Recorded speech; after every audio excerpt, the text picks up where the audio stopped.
একটি ছোট্ট স্ট্যাটাস আর তাতেই যেন থমকে গেছে ভক্তদের হৃদয়। সামাজিক মাধ্যমে রহস্যময় এক বার্তা পোস্ট করেই হঠাৎ কোথায় চলে গেছেন পরী, এমন প্রশ্ন এখন সবার মনে। নিজের ভেরিফাইড ফেসবুক অ্যাকাউন্ট থেকে ৮ মে পদ্মা সেতু পাড়ি দেওয়ার একটি ভিডিও পোস্ট করে তার ক্যাপশনে পড়ে লিখেন, ভালো থেকো শহর, আবার আসবো ফিরে। যা দেখে নেটিজেনরা মন্তব্য করছেন, পরী হয়তো তারা নানাবারই বরিশালের পিরোজপুরে যাচ্ছেন। আবার কেউ লিখেছেন, পরী উড়াল দিয়েছে কোন অজানায়।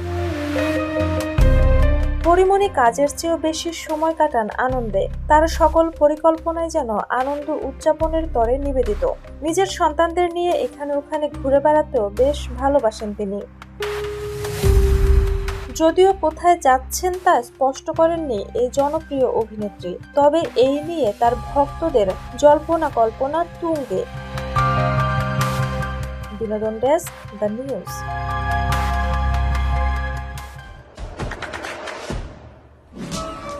দেশে দেশে সবার সাথে দ্য নিউজ।